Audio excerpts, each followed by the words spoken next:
মাঝরাতে যখন জামাইয়ের হঠাৎ করে ক্ষুধা লাগে এবং বৃষ্টি দেখে সে যখন খেতে চায় খিচুড়ি, তো ফ্রিজ খুলে দেখি যে মুরগির মাংস আছে।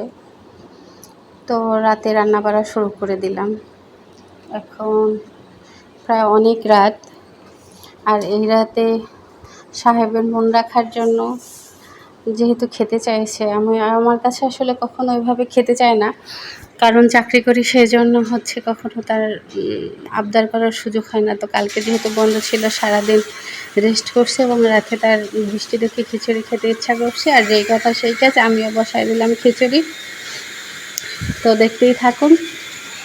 আসলে হয়েছে, যারা মধ্যবিত্ত জীবনে বিলং করে তাদের আসলে ওইভাবে চাইলে ইচ্ছাগুলো পূরণ করা সম্ভব হয় না, কারণ স্বাদ থাকলে সবসময় সাধ্য থাকে না। আর বিলাসিতা তাদের কাছে এক ধরনের বলে উচ্চাকাঙ্ক্ষা।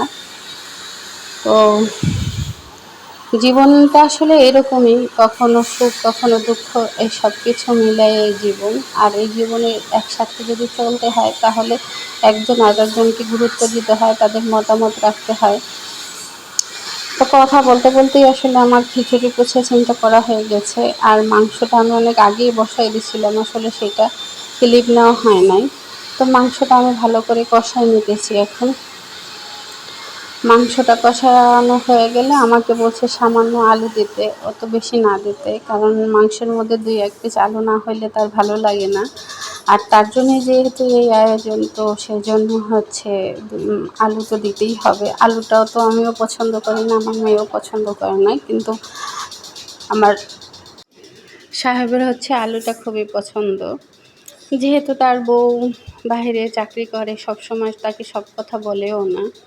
আসলে কখন কি ইচ্ছা করে না করে, যখন যেটা বলে আমি আসলে সেই কথা রাখার চেষ্টা করি। তো ভালো থাকতে হইলে একজনের মতামতের গুরুত্ব দিতেই হবে আরেকজনকে। আমরা সবসময় চেষ্টা করি একজন আরেকজনের মতামতের গুরুত্ব দেওয়ার, না হলে জীবনে সুখ আসে না। আপনার টাকা যতই কম থাকুক না কেন, সুখী হইতে হইলে আপনার বেশি কিছু করার দরকার নাই, একজন আরেকজনকে বুঝলেই হবে, তাইলেই আপনি জীবনে সুখী হবেন। সুখ আসলে টাকা দিয়েও কেনা যায় না। আমাদের হয়তো অত টাকা পয়সা নাই থাকতে পারে, বাট আমাদের কখনো সুখের অভাব হয় নাই জীবনে। তো এখন আমার খিচুড়িটা প্রায় হয়ে গেল।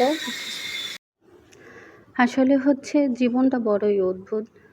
জীবনে চলার পথ কখনোই মসৃণ থাকে না। হয়তো কখনো টাকার অভাব দেখা দেবে, কখনো অন্য কিছুর অভাব দেখা দেবে, কিন্তু নিজেদের মধ্যে যদি বোঝাপড়া ভালো থাকে তাহলে কোনো অভাবই আপনাদেরকে অসুখী করতে পারবে না। সুখী হইতে হইলে আপনার টাকা পয়সা ধন দৌলত কোনো কিছুই না, শুধু মনের শান্তি বড় শান্তি। আর আমি যে তার জন্য রান্না করতে পারছি, এইটা আমার আসলে ভেবে খুবই ভাল লাগে, কারণ আমি কখনো রান্না করতে পারি না। তো সকলে ভালো থাকবেন। ভিডিওটা ভালো লাগলে